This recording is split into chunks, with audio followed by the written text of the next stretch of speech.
Hello and welcome back to my YouTube channel. Last video में हमने बात की थी फेडरल स्किल्ड वर्कर प्रोग्राम की, जो कि कनाडा के एक्सप्रेस एंट्री का पहला प्रोग्राम है जो कि एक्सप्रेस एंट्री के अंदर मैनेज होता है। इस वीडियो में हम बात करेंगे कैनेडियन एक्सपीरियंस क्लास की, जो एक्सप्रेस एंट्री का दूसरा प्रोग्राम है। जैसा कि हमने लास्ट वीडियो में बात की थी कि फेडरल स्किल वर्कर प्रोग्राम उन लोगों के लिए बनाया गया है जिनके पास फ़ॉरेन वर्क एक्सपीरियंस हो और वो कनाडा के परमानेंट रेजिडेंट्स बनना चाहते हैं। इस वीडियो में हम बात करेंगे कैनेडियन एक्सपीरियंस क्लास की, जो उन लोगों के लिए बनाया गया है जिनके पास कनाडा का वर्क एक्सपीरियंस है और वो लोग कनाडा के परमानेंट रेजिडेंट्स बनना चाहते हैं। कैनेडियन एक्सपीरियंस क्लास उन लोगों के लिए बनाया गया है जो कनाडा के अंदर स्टूडेंट्स हैं और किसी प्रोग्राम के अंदर इनरोल हैं और अपनी डिग्री कंप्लीट कर रहे हैं, या वो लोग जो टेम्प्रेरी वर्क वीज़ा पर आए हैं और कनाडा के अंदर जॉब कर रहे हैं। वो लोग ख़ास तौर पे इस प्रोग्राम से फ़ायदा उठा सकते हैं और कनाडा के परमानेंट रेजिडेंट्स बन सकते हैं। अगर हम कैनेडियन एक्सपीरियंस क्लास के बेनिफिट्स की बात करें तो इसके 5 बड़े बेनिफिट्स हैं। नंबर 1, जैसा कि मैंने पहले डिस्कस किया कि ये प्रोग्राम उन लोगों के लिए बनाया गया है जो कनाडा के अंदर स्टूडेंट्स हैं या फॉरेन वर्कर्स जो टेम्प्रेरी वर्क वीज़ा पर जॉब कर रहे हैं कनाडा में। वो लोग इस प्रोग्राम से इंस्टेंटली कनाडा के परमानेंट रेजिडेंट्स बन सकते हैं। दूसरा बड़ा फ़ायदा कैनेडियन एक्सपीरियंस क्लास का ये है, अगर आपके पास कनाडा का वर्क एक्सपीरियंस है तो there is a high chance of getting high CRS score. CRS score को हमने पिछली वीडियो में डिस्कस किया, जो कि स्कोर होता है जो कैनेडियन गवर्नमेंट आपको देती है based on your work experience, your education, your language ability and your age. अगर आपका ज़्यादा CRS स्कोर आता है तो it's mean there is a high chance of getting approval in express entry profile. तीसरा फ़ायदा ये है कि Canadian experience class is the fastest way of getting into Canada. मतलब ये है कि जैसा हमने फेडरल स्किल वर्कर प्रोग्राम में बताया था कि विद इन 6 मंथ आपको कनाडा की PR मिल जाती है अगर आपकी प्रोफाइल अप्रूव होती है। तो सेम केस एक कैनेडियन एक्सपीरियंस क्लास में भी है। अगर आपकी एप्लीकेशन अप्रूव हो जाती है तो विद इन 6 मंथ आपको कनाडा की परमानेंट रेजिडेंस मिल जाती है। चौथा फ़ायदा ये है कि कैनेडियन एक्सपीरियंस क्लास में किसी किस्म की कोई एजुकेशन की रिक्वायरमेंट नहीं है।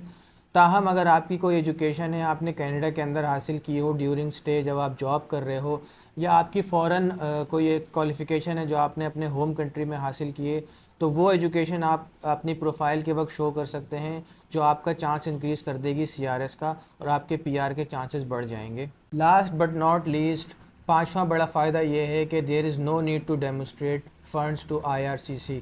जैसा कि हमने फेडरल स्किल वर्कर प्रोग्राम में बात की थी कि आपको एक सर्टेन लेवल ऑफ फंड्स अपने अकाउंट में शो करने होते हैं ड्यूरिंग द एप्लीकेशन, लेकिन कैनेडियन एक्सपीरियंस क्लास में ऐसी कोई रिक्वायरमेंट नहीं है फ़ंड्स की जो आपको IRCC को शो करने हो ड्यूरिंग द एप्लीकेशन प्रोसेस, जो कि एक बहुत बड़ा फ़ायदा है कैनेडियन एक्सपीरियंस क्लास का। अगर हम एलिजिबिलिटी क्राइटेरिया की बात करें तो 3 मेन एलिजिबिलिटी क्राइटेरिया हैं for Canadian experience class. Number 1, जो कि मोस्ट ऑब्वियस, आपका 1 साल का वर्क एक्सपीरियंस होना चाहिए, जिसकी डिटेल में हम थोड़ी देर में जाएंगे। नंबर 2, आपकी लैंग्वेज एबिलिटी, जो कि मोस्ट केसेस में अगर हम इंडिया, पाकिस्तान या बांग्लादेश की बात करें तो उनके लिए सबसे ज़्यादा रेलेवेंट जो है वो आइल्स है। इसके अलावा फ्रेंच लैंग्वेज का भी ऑप्शन है, लेकिन वो हमारे सिस्टम में ज़्यादा रेलेवेंट नहीं होता, तो इसलिए हम उस पर ज़्यादा बात नहीं करते।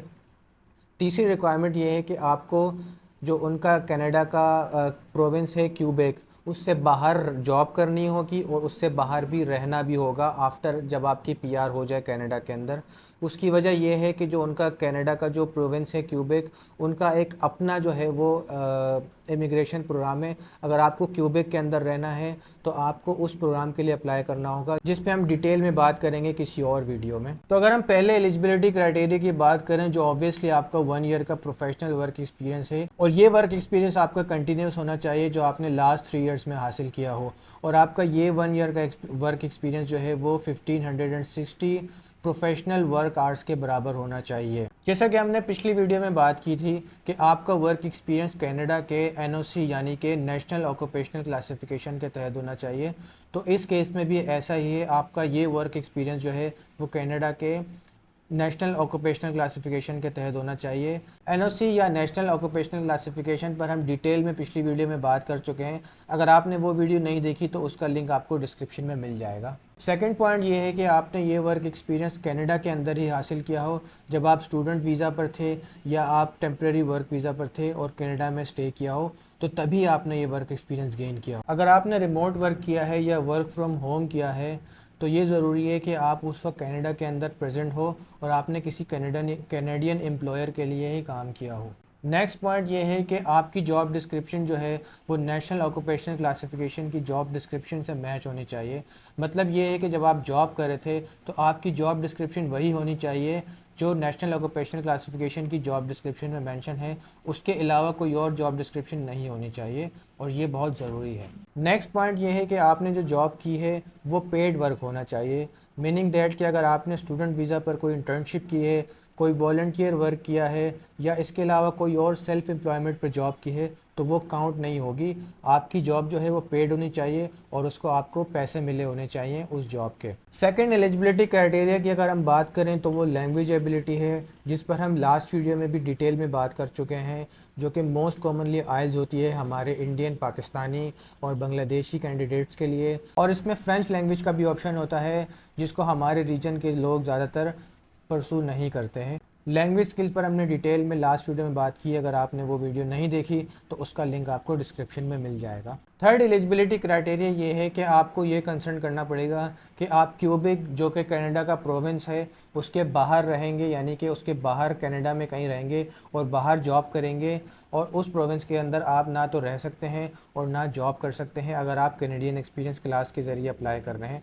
अगर आपको क्यूबेक के अंदर रहना है और क्यूबेक के अंदर जॉब करनी है तो उनका एक अलग इमिग्रेशन प्रोग्राम है जिस पर हम किसी और वीडियो में बात करेंगे। जैसा कि हमने शुरू में बताया था कि कैनेडियन एक्सपीरियंस क्लास उन लोगों के लिए बनाया गया है जो कनाडा के अंदर या तो स्टूडेंट है, किसी प्रोग्राम के अंदर इनरोल है, या टेम्प्रेरी वर्क वीज़ा पर कनाडा के अंदर जॉब कर रहे हैं। ये प्रोग्राम उनके लिए बनाया गया है। तो इस प्रोग्राम के लिए अप्लाई करने के दो रास्ते हैं, अगर आप स्टूडेंट हैं या अगर आप कनाडा के अंदर जॉब कर रहे हैं। तो let's see one by one. तो पहले उस केस की बात कर लेते हैं अगर आप कनाडा के अंदर टेम्प्रेरी वर्क वीज़ा पर जॉब कर रहे हैं। इसको अप्लाई करने का process federal skill worker programme से बहुत मिलता जुलता है। सबसे पहले आपने देखना ये कि अगर आप एलिजिबल हैं या नहीं हैं। अगर आप एलिजिबल हैं तो आप कैनेडियन गवर्नमेंट की जो इमिग्रेशन की जो वेबसाइट है IRCC, उस पर अप्लाई करेंगे और वेट करेंगे कि आपको ITA यानी कि इनविटेशन टू अप्लाई मिलता है या नहीं मिलता। ITA एक इनविटेशन होता है जो कैनेडियन गवर्नमेंट कैंडिडेट्स को सेंड करती है अपॉन अप्रूवल, जिसके लिए वो हर 2 हफ्ते के बाद राउंड्स चलाती है जिसमें वो कैंडिडेट्स को ITA भेजती है। अगर आपको ITA मिलता है तो आप अपनी एप्लीकेशन को कंप्लीट करेंगे, फ़ी जमा कराएंगे और IRCC आपकी एप्लीकेशन को प्रोसेस करेगा। जब वो कम्प्लीटली प्रोसेस हो जाएगी तो उसके बाद आप कनाडा की परमानेंट रेजिडेंसी की वेट लिस्ट में आ जाएंगे और उसके बाद विदिन 6 मंथ ये चांस है कि आपको कनाडा की परमानेंट रेजिडेंसी मिल जाए। इन सेकंड सिनेरियो, अगर आप कनाडा के अंदर स्टूडेंट है और किसी प्रोग्राम के अंदर इनरोल हैं तो सबसे पहले आप अपने उस प्रोग्राम को कंप्लीट करें और अपॉन कंप्लीशन आप IRCC की वेबसाइट पर जाएं और पोस्ट ग्रेजुएट वर्क परमिट के लिए अप्लाई कर रहे हैं। जब आपका पोस्ट ग्रेजुएट वर्क परमिट आ जाए तो उसके साथ आप 1560 आवर्स का प्रोफेशनल वर्क एक्सपीरियंस गेन करें according to national occupational classification, जिस पर हम डिटेल में बात कर चुके हैं। उसके बाद स्टेप पर आप इंग्लिश का टेस्ट दें, इन मोस्ट केसेस आइल्स, और उसके बाद एक्सप्रेस एंट्री के पूल के अंदर इंटर हो जाएं और वेट करें कि आपको ITA यानी कि इनविटेशन टू अप्लाई मिलता है या नहीं मिलता। अगर आपको इनविटेशन टू अप्लाई मिलता है तो उसके बाद आप एलिजिबल हो जाएंगे कनाडा की परमानेंट रेजिडेंसी के लिए, जिसका वेट पीरियड 6 मंथ्स है। तो ये थी आज की वीडियो। अगर आपको पसंद आई है तो लाइक कीजिए, सब्सक्राइब कीजिए, अपने दोस्तों के साथ शेयर कीजिए। नेक्स्ट वीडियो में हम बात करेंगे फेडरल स्किल्स ट्रेड प्रोग्राम की। मिलते हैं एक नई वीडियो में।